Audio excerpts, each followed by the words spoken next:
Welcome to the Cash Flow Project Podcast. Are you looking to better your financial situation by increasing your cash flow? Too busy to hunt for real estate deals or don't know where to start? Then you're in the right spot. Join us as we dive in and talk about investing for cash flow using multifamily real estate. Welcome to another episode of the Cash Flow Project. Today we have a special guest, Jake Stenziano. Jake is the best-selling author of Wheelbarrow Profits and The Honeybee. He's also the founder of Jake Gino, an education platform helping others achieve financial freedom through multifamily real estate investing.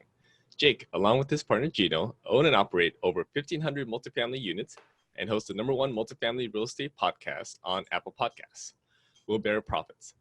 Welcome to the show, Jake. Hey, thanks, fellas. All right. So what is your why for building passive cash flow? My why for building passive cash flow, we'll take it back a little bit to really unpack this, because it didn't just, pop into my head one day and this was going to be, my destiny. And hey, maybe it did. I've been watching Viking shows lately, so maybe it is, but destiny is all. Anyways, for the folks watching Uhtred out there, if you take it back to, I would say 2010, I was a pharmaceutical rep, and times were much different then, before having this large real estate portfolio and a great team behind us. And at the time I was in Westchester County, New York, and I was calling on a variety of doctors for my W-2 job. And I saw this interesting phenomenon happening. The doctors in the area were all getting bought out by these large medical groups. And this was at the same time that healthcare reform was taking place. And it was very sad to see, because you had people that were high income earners. They were making, a good living. They did everything that they were told to do as children to be successful. And then all of a sudden their autonomy was being stripped away from them. And they didn't really, I think a lot of them were just, puzzled, because they were, in the beginning of their careers, they had these small private practices. Everyone looked up to them. They were almost put on this pedestal. And then the whole world started changing and collapsing around them, all except for one. There was one doctor that I was very close with, and he was the only one out of that entire county that didn't join one of these medical groups, and he retained his private practice. In addition to that, he was the most, by far the busiest guy I knew. Volunteer work, real estate, you name it, he was involved in it. Volunteer firefighter. It's just a phenomenal guy. And later on, after developing a relationship with him, I realized the reason he retained his autonomy and the control over his destiny was because he had real estate investments throughout the Eastern Seaboard. And he didn't need to rely on that income from he had a little, family practice office, two locations. He bounced back and forth. That was not the primary source of his income any longer. And the best advice this gentleman gave me, Dr. Neshi, I'll give you a shout out right now, that I never took, was he said, as soon as you decide to buy a house, get a duplex, live in half of it, rent out the other side. And he was like the first house hacker. Okay. Should have taken the advice, but even, when he got out of medical school, he bought a duplex. He lived in half of it, lived, rent free, rented out the other side of it. His wife, I'm sure at the time that he was a doctor. She was expecting much more. Oh, I'm married to a doctor, and this glamorous life. But he took the long view approach and started building wealth immediately getting out of medical school, versus getting the 7 Series Beamer and, burying himself in debt with the 7,000, 8,000 square foot house from the jump.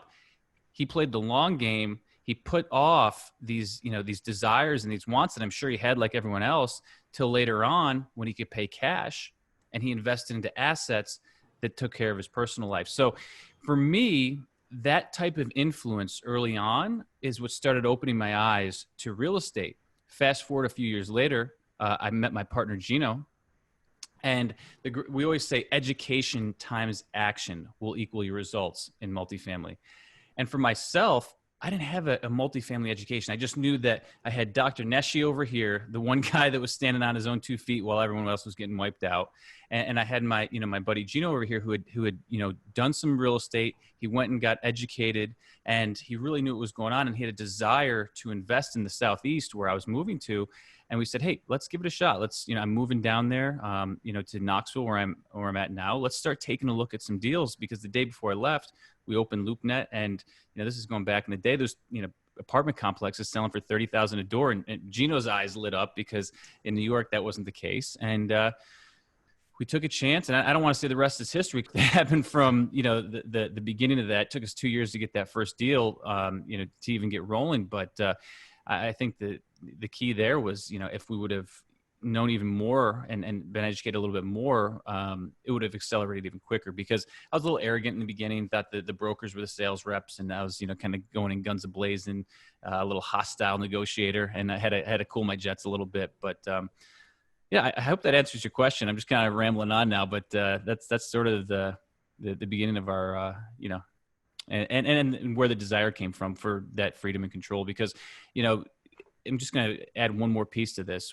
During that whole healthcare reform, when the doctors were getting wiped out, the whole pharmaceutical industry was changing. My job was getting downsized. There was layoffs every year. And I would go to these big company retreats. We'd go to Dallas and Miami, New York, wherever. And all the sales reps would show up. And I would be the guy raising my hand. Hey, I got an idea. Hey, what if we did it like this? And every time I went to one of these big retreats, I thought I was going to get fired, because I was kind of speaking up and saying, well, this doesn't really work well. Guys, we suck here. And they didn't want to hear that. It was sort of like, get in line. This is what we want you to do. Get out and take your marching orders. And that wasn't very well received. Thank God I had, really good numbers. And that's no reason that I believe that I was still employed. But it definitely was a pain in the ass for many people that just wanted me to put my head down and go. So I think that freedom and control piece was everything to me. And that's why I worked relentlessly for it, and blew up my Roth IRA, took a HELOC out of my home, borrowed money from my grandparents, everything that I could do to get more equity in those early years to set myself free was the main objective. Got it. That makes a lot of sense. So we know your team has purchased over 1,000 units before syndicating your first deal. So let's go back to that first deal that you did as a GP. What was the catalyst for going this route as opposed to continuing with the JV route?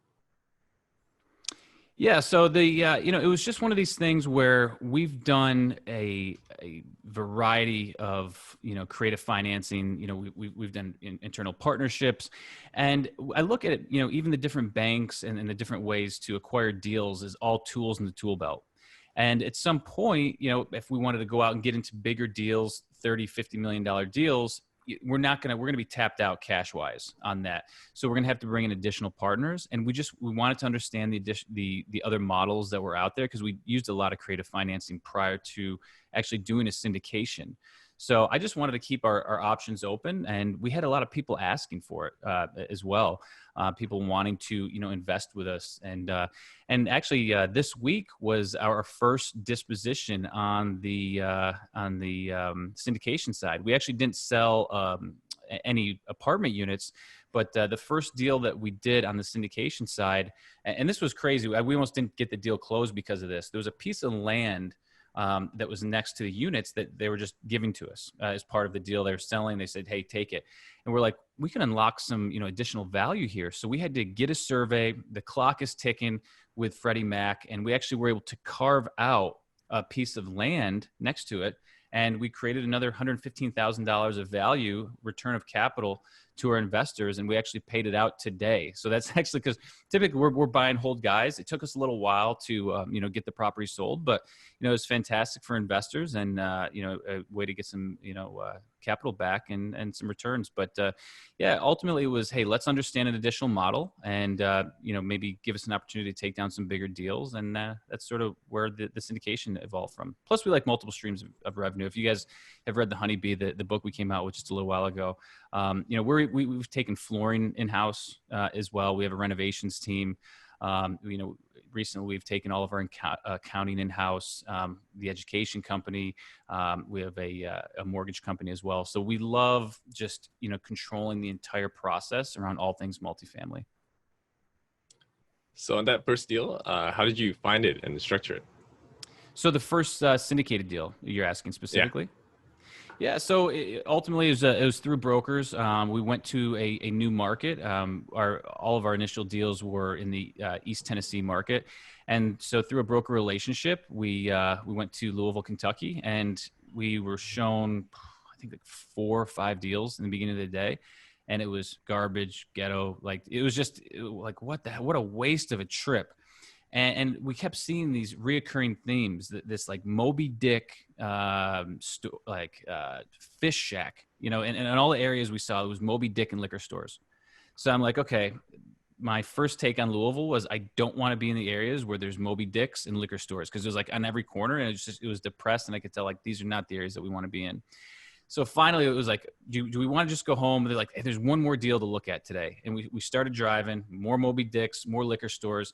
And then we continued to drive for like an additional 15 minutes. And it was literally the seas started to part. And we started seeing things like Kroger's and there was like a nice Walmart super center. And then there was like this really nice subdivision. And like there might be something here. And then we pull in, this is Park Place, which was our third deal. And we've refied $2 million out on that deal already. So it literally just hit me. I'm like, this is that deal. And then we started talking to the owners. The owners were actually there. I was trying to figure out initially with the broker, I'm like, who the hell are these people? It was actually the owners. It was a classic mom and pop ownership group. And they just started walking us through the units. And guys, I know, you know, after you're in the game for a little while, you see deals and you're like, I've done this deal before. And the entire time I'm like, this is our Park Place deal. And it's been one of our most successful deals. In addition to it, we love mom and pop owners that don't have good systems, because our whole shtick is we go in and we put in great management and we find, you know, ways to extract, you know, additional revenue out of the deal.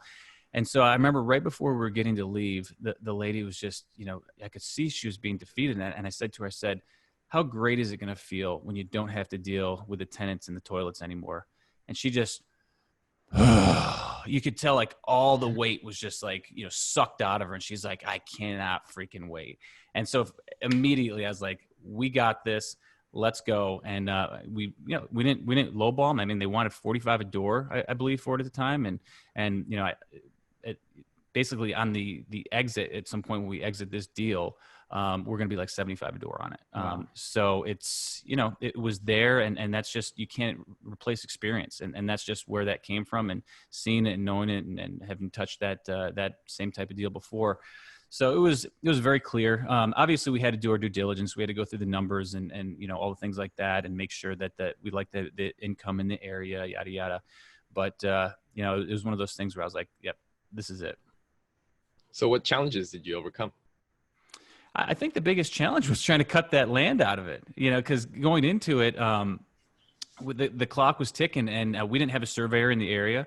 And so anytime you go into a new market, you're developing new relationships. So we leaned heavily on the brokers, you know, any additional contacts in the Jake and Gino community, because we had folks that were already doing business in that area, getting set up with a new title.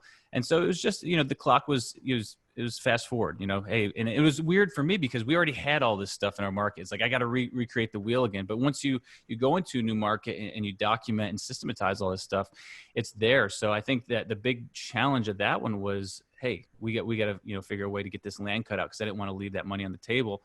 You know, fortunately, we've have a great community. We had a lot of people asking to invest with us. We have a lot of people that are going to, you know, I don't want to say get rich, but they're going to add a lot of wealth when this deal, you know, finally sells. And so, you know, I think when we presented the deal to our investors, they jumped on it. I think we raised the money in it was 48 hours, 24 hours, something. So that, you know, fortunately we kind of did all the hard work on the front end by developing all of our systems, our property management group and everything. So it wasn't like, oh, we've never done a deal before, now we're asking people for money. Because a lot of times people will go and syndicate a deal first, and then they'll have to raise the money. And you know, so it's a lot of new experiences.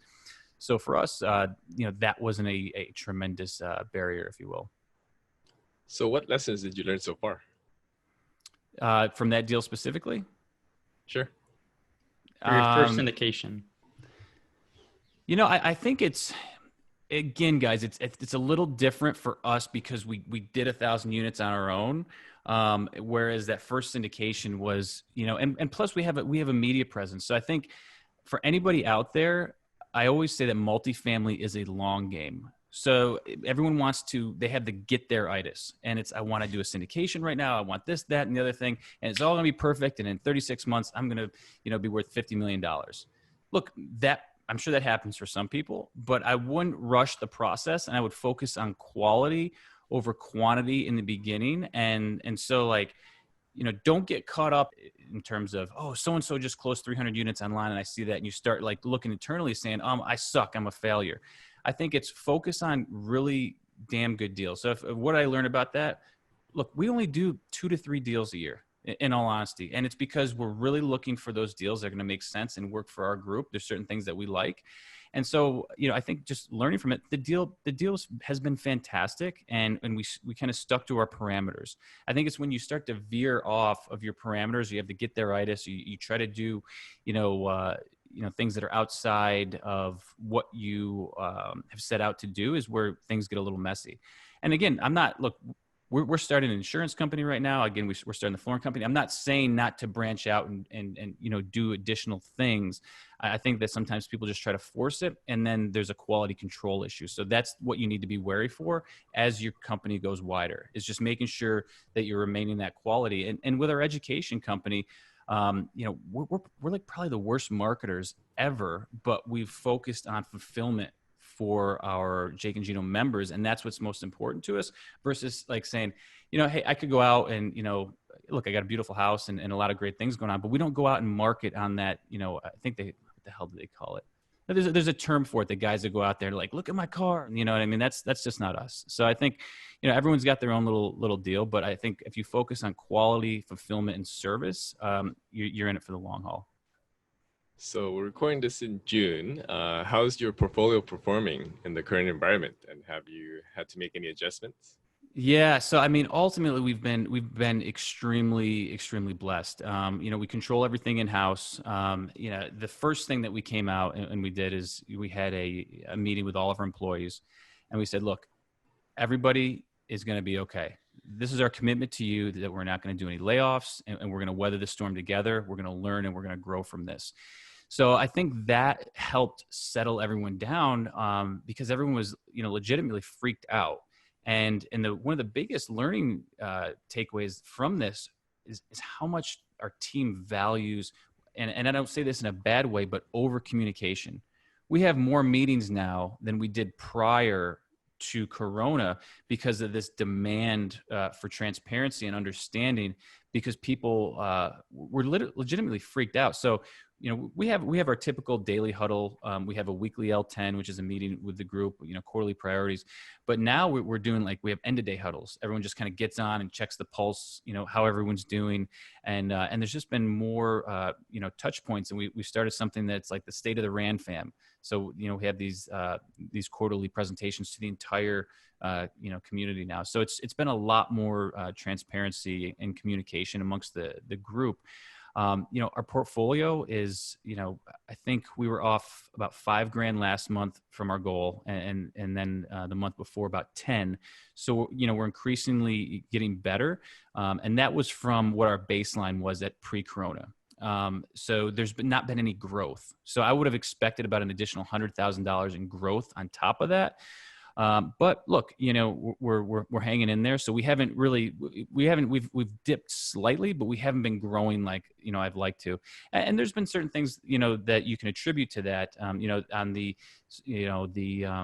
properties that fall under what's, I don't want to go too deep with you guys, but under the CARES Act, you can't do, certain fees that you were able to do, like late fees, and evictions are on halt until the end of next month. So there's some people that are essentially, utilizing that to, not pay rent, and it's preventing, the company's growth. But, getting into, August, September, I expect to see that growth take place again. And it's interesting because I have different, conversations with different, apartment owners, and they're like, talking about, like the decline. I'm like, guys, we're chomping at the bit to actually, have some of this stuff lifted off of us, because we're excited about the growth, because the demand is still there. We have a tremendous amount of demand. There's some properties we can't put new people in because there's old people holding us out still that haven't paid yet. So I'm really looking forward to, the late summer and the early fall to, get things ramped back up. It's actually a weird dynamic. We're seeing some of that as well. We have people calling us to rent units from us, but we have some of those opportunists that are taking advantage of the situation where we can't get them out, but then we have like a wait list of people coming in.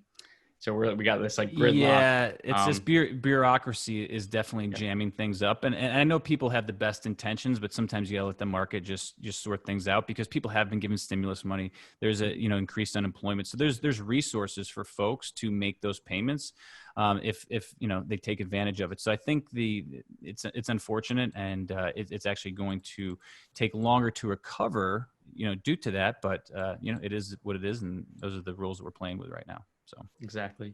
So how has your underwriting changed moving forward with all the uncertainty that surround the next 18, 24 months? It's an election year, everything that's going on globally. Have you adjusted at all? Yeah, I think, again, we have our certain, style of apartments that we look at and that we really like. The biggest thing is just, double and triple checking where the revenue is generated from our future and potential customers. So as we're going into an area, and I love using, like say Charleston, for example, who do they got there? Boeing. So, they've been, kind of getting beat up by this. You just want to make sure, or, let's say Hilton is a predominant employer, just for, because it's travel based. You just want to be very certain that the folks that are going to be paying you have a reliable source of income behind them. So it's really getting in and looking at those leases and understanding where folks are working, and if it's a diverse, employment base, because that's really where I think the risk is right now, is that if you're going into an area that's highly, dependent on travel and these different things and hospitality, it could be a very big challenge. And exactly. I saw something the other day that said, look, 25% of restaurants could get wiped out from this. It just, I can easily see that. As a guy that loves going out to eat, that breaks my heart. It's just, it's sad. So. Exactly. And it goes through like a lot of people look at just the industry, the pie chart of how a market is carved up for industry, like, manufacturing, oil, gas, hospitality. And you want to go one step further now into that of like, okay, now what are the companies that are inside of each of those? Because you don't want one company to own. You don't want to, you don't want a heavy concentration of something that's hospitality based right now, for sure. Exactly. Because then, if you're in a unless there's a deep discount, and then we can look at it, right? What's that? I said, unless there's a deep discount, then we can look a little, a little further. We haven't seen that yet. All right. So switching gears, I got two questions that I noted here that I want to get your perspective on. So in the last year, I've been doing a lot of mentoring, a lot of coaching. And one of the things that I've seen, and it's not really said or comes up directly in conversation, but a lot of potential investors will have hesitation of their ability to perform and succeed in this market or in this industry because they don't know what skills they have to bring to the table. A lot of these they're working professionals. They have skills, they have education, but they're not connecting to the dots of what's transferable or not, whether they're in marketing, sales, I'm in the military, or whatever background they have.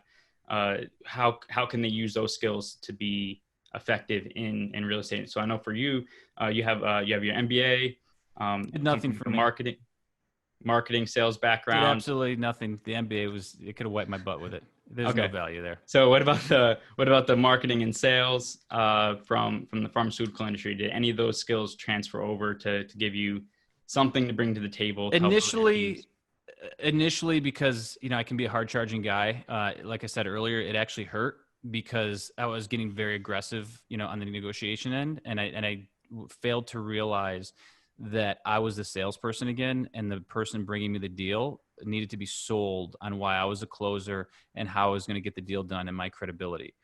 Once I had that self-realization and I had better self-awareness, then yes, it did help. And I do think that if you're going to be a deal maker, and it's probably my highest and best use to our organization, is that I feel confident in my ability to get deals done. And I think more so than anything, when it comes to like negotiating and getting deals done, that is my highest and best use to our organization. So yes. With that being said, I rattled off like, look, we're in multiple different areas of the apartment space. Okay. There are so many ways for a person to bring value in multifamily investing. So I think it's, just looking at what's out there and trying to understand where you want to bring value. And at the end of the day, that's where we're going to get, the highest compensation, when we're bringing the most value to the marketplace. So look, what are you good at right now, and how does that transfer, and to what part? And the other thing is, people need to be open-minded to teams and to partnerships. And if you look at like Gino, my partnership with Gino, I don't believe I would own 50% of what I do now if Gina wasn't there. I think it'd be significantly less. So there's this multiplier effect that when you bring people together with complementary skill sets, it's not just it's not this perfect dynamic where it's like, okay, you take Gino out of the equation, now Jake will own 50% of what he did. That's not even probably like a tenth. So there's this huge multiplier effect when you find somebody that you can jive with, and then you can run a lot faster with that person, and you can go a lot further. So, yeah, exactly. They teach us that in the military. So force multipliers and synergistic effects. So I hope absolutely. I'm answering your question. I just don't think like I just don't think I'm going to sit here and say like you're a computer programmer and this is going to translate to this. Have the courage to take a shot at something. And be bold. I think that you have to take a chance, and if you fail, look, again, I was a pharmaceutical rep. I had no multifamily knowledge. Gina was a chef, had more knowledge than I did. Then he got educated. We came together. It's as simple as that. So that hard work, his education, my grit, putting that together resulted in us owning over $100 million in real estate. Okay. So I think that you have to, be bold at times though, and be willing to take a chance.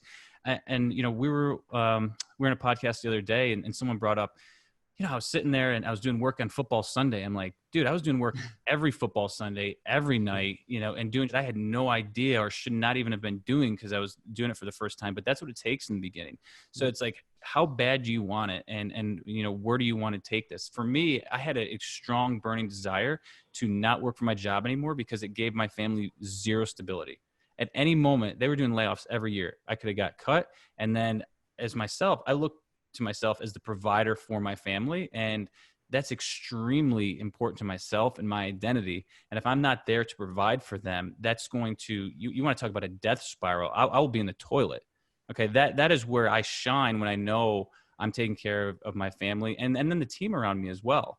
We have, 50, 60 people when they're a family of companies that I'm responsible for. And that's why when this Corona stuff hit, our number one priority was to get on the call with them and say, guys, we're going to get through this together. Nobody's getting cut. So. Yeah, that's awesome. I lost my train of thought. Man, we're here for you. What do you want to talk about? No, I was looking at something. I lost my train of thought. But no, absolutely. So circling back to the efficiencies of going vertical. So not only has Rand gone vertical, like you created an entire ecosystem. So I want to go back to that of like, what was the questions you were asking yourself or about your company as you were, at the helm driving this ship of what are some activities we're doing that we can bring in-house and get the efficiencies of that, the economies of scales of that. And then when did you actually pull the trigger? Because a lot of people, they would like to say, oh, I would like to own my own property management company, but I only have, 100, 200 units. Probably doesn't make sense yet, but there are other things you can bring in-house. So what are some of the things that you have done, or what are the questions of the line of thinking you've done to create that Rand ecosystem? So I would ask the person or whoever is asking this question, how bad do you want it? Because we started with a 25 unit from the jump. I said, I'm going to figure this out because I don't want anyone pulling the wool over my eyes. I'm not saying that's the right answer. That was the right answer for myself and Gino. Okay. You don't have to do that. And it may not be the right fit for your personality type.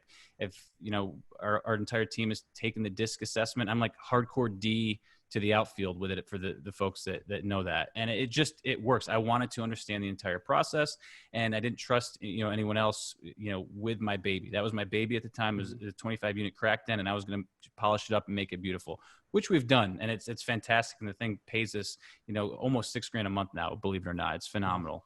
So, I think the thing is just how bad you want it and where do you, what do you want to do in the multifamily space? We talked about it. There's multiple verticals that you can take. You don't have to be your own property manager. I just desired that. And I said, this is an opportunity. I'm staying in my lane. We're in the multifamily space. We have a solid investment. We have an asset. We think it's extremely important with our family of companies to, collect assets, not liabilities, going back to some of the rich dad talk, but it's true. So look, that property management was an opportunity for us to learn and grow. We definitely got hit in the gut a bunch early on with it, but now, we've put in the work, and looking back, I wouldn't have traded it for the world. We have an amazing team behind us. And so many times brokers will say, oh, well, your expense ratio is lower than it should be. Oh, well, sorry, that's what we're doing, and so it's increased cash flow by, a tremendous amount. And now, we're looking at doing, in-house plank flooring. From the beginning, I was like, oh God, I'd love to do tile. And I never could get to that, price point because it just didn't make sense. And then, the plank came out and the guys were charging an arm and a leg for it. But now that we have the folks on the team, we're going to get longevity and price and be able to pull that through. But again, it's just, we love the multifamily space, and we want to control as much of, what we're doing as possible, because we think we have very talented people. We look to hire A+ players. And, fortunately for us, it's worked out. I think the questions people need to ask themselves, to go back to your original question, is, what do you want? Do you want to do that? For me, I love our RAN fam. I love everything we're doing. It gives me fire and energy and fulfillment to grow this and continue in that pursuit of excellence in what we're doing. Will that give you fulfillment, or will it pull from you? Because look, there's times in the beginning. And so do you want to go through that in the beginning or not? That's a personal question you have to ask yourself, and what you want and what you're willing to withstand. And that's why if someone comes to me and says, should I start my own property management company? I'll tell them to look in the mirror, dig deep, try to understand what you want out of life and what you want out of your organization. Exactly. And just so our not to listeners be blunt know, or like too upfront about it, it's just like that's an extremely personal question, and I can talk about the trials and tribulations that go along with it and the challenges. And I think just to give a little perspective, one of the biggest mistakes we made early on was we held on to people too long that were not good fits. We didn't know how to hire, and so we've invested, I think, probably close to $300,000 or more in our own education into various, parts of our business over the last few years. And the biggest one was probably our scaling up coaches. So we did EOS, which is another systems, traction and scaling up. And the thing was, we needed better systems. And, we've really through Corona, we bought a deal actually, I think in February. But we've just been head down, making our, getting our systems so tight. We haven't worked, this hard in like 3 or 4 years, just, getting into the systems, getting everything, rocking and rolling, so that, look, if 1,000 units comes our way, we're going to be able to gobble that up, and the well-oiled machine is going to be able to take care of it. So, yeah, that's awesome. And for our listeners, you're not just ran property management and ran capital. You have multiple. You have ran partners. You talk about insurance company now. We're doing in-house. We're doing in-house renters insurance through a captive. So you're gonna have Rand Insurance. We have Jake and Gino. We actually have Rand Cares. Great culture builder. We fed like 15,000 kids last year for Thanksgiving, and we've built playgrounds. So the charitable giving is such a tremendous thing for our culture and organization. The team loves it. Everyone thrives, gives us a day to just kind of bond and give back. So that's been another one that's been great. Yeah, that's awesome. It's very inspiring. I'm trying to model what we do around your roadmap, the Rand roadmap. It's been the Power Wheel, baby. That's what we call it. Power Wheel. Check it out on jakeandgino.com. We got a picture of the Power Wheel. It's been very exciting to follow and watch you grow and see where I can tag on and there's opportunities everywhere. There's so many businesses within the business in multifamily. If you want to look at, even laundry and cell phone and cable contracts, it's an amazing space to be in. It's hard work. I'm not going to sugarcoat it for anyone. This is easy, but man, it's extremely rewarding. It really is. And then speaking on those extra incomes, what is your favorite trick or thing that you do whenever you acquire property to increase the NOI, either by increasing the income or decreasing the revenue? Like, what's the Yeah, number so one thing you do every time? I do have a favorite, but every deal is going to be different. Some deals have expense plays, some deals have revenue plays, some deals have management plays, which kind of captures all of that. But my number one, since you're pinning me down, you're throwing the flying elbow at me here. Yep. I love the move-in fee. It's something that we learned on our first deal from a mom and pop apartment. And we said, "Where's your security deposits?" And I'm like, "Oh, they're lying. See, Gino, they're liars." I'm always very skeptical and think people are trying to screw me. So I'm like, I'm pointing the finger at them. And I'll give you a quick story before we get into the move-in fee. They didn't have a T12, and it was just because they were a mom and pop apartment complex. So I'm trying to figure out what the hell to do. So my uncle tells me, go door knocking and verify with each resident what their rent is. At least you'll have an idea.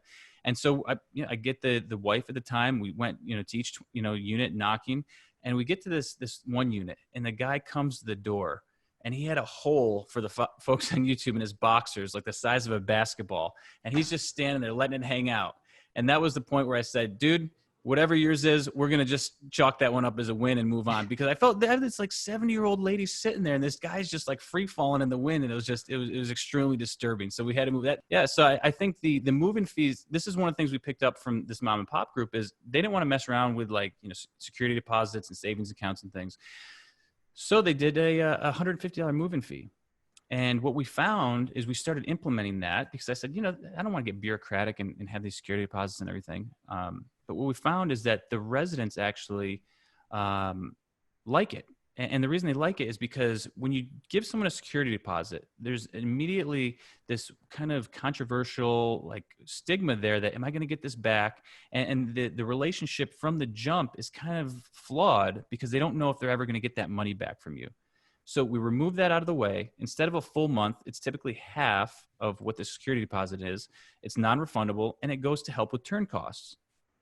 That has been a tremendous value add for us because our fee structure is, anywhere from 10 to 15% on any of our deals, and typically much higher than the properties that we're buying because they're doing security deposits. In addition to that, we'll tack a sure bond onto it, depending on, various, things through the application process that also covers our butt a little bit if they trash the unit. So that's that is my favorite. If you're in San Francisco or Hawaii, that may not work. You have to check with your local authorities and what they permit. I think it's fine in most places, but definitely always check the local laws. But we've had great success with that. Absolutely, and we have as well. So that's one of the things that we've tagged from watching you, and we've done security deposits, their sure bonds as well. Since we've implemented that last year, I don't think one tenant or resident has chose a security deposit over a surety bond. Oh, so you give them the option. We don't give them the option. Yeah. So, well, some states you have to. So gotcha. You can't force them. We have to offer both. Here side by side. Here, we educate them, give them the flyers, and then they choose. They put pencil in or check we just do both. We do the sure bond and the move-in fee. Oh, no, I'm saying sure bond versus security deposit. Gotcha. So we can't offer. We have to offer both in our states, but. And we give them the education. They check the box which one they want, security deposit or sure bond. But since we've done that last year, we haven't had one resident check the box for security deposit. So and then the moving fee as well. That has been a huge, like you said, we're targeting 10 to 15 to 20% of our income is fee generated, and a lot of people they kind of gloss over that when they're looking at T12s or they're looking at pro formas, because I think it's a huge opportunity. If they have their only income is like, a couple $100 a quarter for, coin op laundry, that's like a huge light bulb for me. I was like, oh, they're not doing anything. They're not any kind of fee at all, pet fees or anything like that's a huge, and a lot of people are looking at that same exact pro forma or the same exact T12 without the education will completely gloss right over that and not even see the opportunity right in front of them. So circling back to the education, why that's important. All right.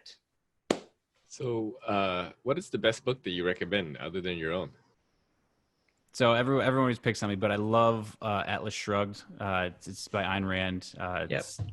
Teaches objectivism. I got it. I think that's the baby. Look, people in many cases, our thinking is flawed. I think there's a huge lack of critical thinking. And, look, we're kind of, put into the public school system, and everyone's, churned out to, become, this W-2 employee. And I think that if you can learn to think for yourself and, think objectively and use critical thinking, it can change the world and change your life. And, I think I read the book in like 2012, did our first deal in 2013, and been off to the races ever since.